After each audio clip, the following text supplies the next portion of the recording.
আসসালামু আলাইকুম। অষ্টম শ্রেণী অনুশীলনী 2.1-এর 13 নম্বর ম্যাথটা হচ্ছে কোনো আসল 3 বছরে মুনাফা আসলে 1578 টাকা এবং 5 বছরে মুনাফা আসলে 1830 টাকা হয়। আসল ও মুনাফার হার নির্ণয় করো।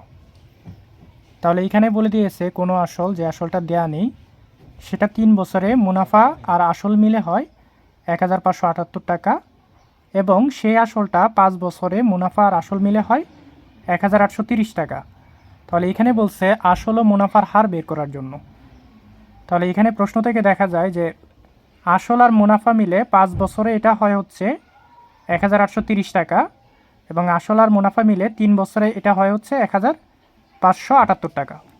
অর্থাৎ এখানে আমাদের আসলটা একই থাকতেছে, জাস্ট 3 বছরে মুনাফা আর আসল মিলে হয় 1578 টাকা এবং 5 বছরে মুনাফার আসল মিলে হয় 1830 টাকা।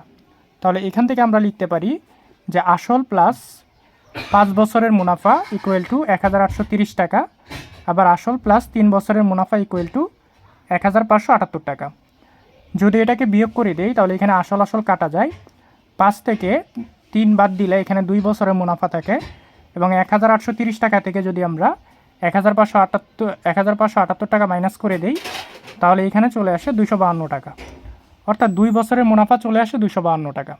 তাহলে 1 বছরের মুনাফা আসে 252/2 এবং আমরা এখান থেকে হয়তো 5 বছর না হলে 3 বছরের মুনাফাটা বের করে নিব।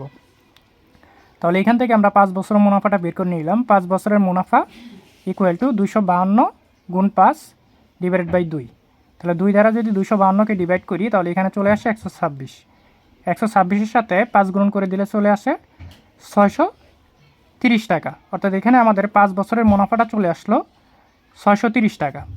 আর এখানে যেহেতু আমাদের প্রশ্নে দেওয়া আছে যে 5 বছরে মুনাফা আর আসল মিলে হয় 1830 টাকা, তাহলে এখান থেকে আমরা যদি আসলটা বের করতে যাই তাহলে আসল পি ইকুয়াল টু লিখতে পারি যে 1830 টাকা, যেহেতু এখানে আমাদের মুনাফা আর আসল মিলে, সেখান থেকে যদি 630 টাকা মুনাফাটা মাইনাস করে দেই তাহলে এখানে আসলটা চলে আসে। অর্থাৎ 1830 টাকা থেকে যদি 630 টাকা মাইনাস করে দেই 1200 টাকা, এটা আমাদের আসলটা চলে আসে। তাহলে আমাদের প্রশ্নে বলছিল যে আসল ও মুনাফার হার নির্ণয় করো। তাহলে আমাদের এখানে আসলটা বের হয়ে গেল 1200 টাকা। আমরা যেহেতু এটা 5 বছর ধরে করতেছি তাহলে সময় n ইকুয়াল টু 5 বছর। আমরা এখান থেকে পেয়ে গেছি মুনাফা 630 টাকা। তাহলে মুনাফাকে লিখে দিতে পারি মুনাফা আই ইকুয়াল টু 630 টাকা। আমাদের তাহলে বের করতে হবে হচ্ছে মুনাফার হার। তাহলে আমরা সরল মুনাফার ক্ষেত্রে মুনাফার হারের ফর্মুলা জানি। আমরা মুনাফার ফর্মুলা জানি হচ্ছে আই ইকুয়াল টু PRN। তার হারের ফর্মুলা হার বের করতে গেলে আমরা লিখতে পারি যে আর ইকুয়াল টু I/PN। তাহলে এখানে আয়ের ভ্যালুটা হচ্ছে 630 এবং যেহেতু হার বের করতেছি তার সাথে 100 গুণ, আর এখানে পিটা হচ্ছে 1200 এবং সময়টা হচ্ছে 5 বছর। তাহলে এখানে যদি আমরা দেখি 100 দ্বারা যদি আমরা 1200কে ডিভাইড করি তাহলে এখানে 12 চলে আসে এবং আমরা যদি এই 5 দ্বারা 630কে ডিভাইড করি তাহলে এখানে 126 চলে আসে। 126কে যদি 12 দ্বারা ডিভাইড করা হয় এটা চলে আসে হচ্ছে 10.5। অর্থাৎ আমাদের এখানে মুনাফার হারটা চলে আসে 10.5। তাহলে এখান থেকে আমাদের আসল চলে আসলো। আমরা বলতে পারি আসল হচ্ছে 1200 টাকা এবং মুনাফার হারটা হচ্ছে 10.5%। এটাই হচ্ছে আমাদের অ্যান্সার। ধন্যবাদ।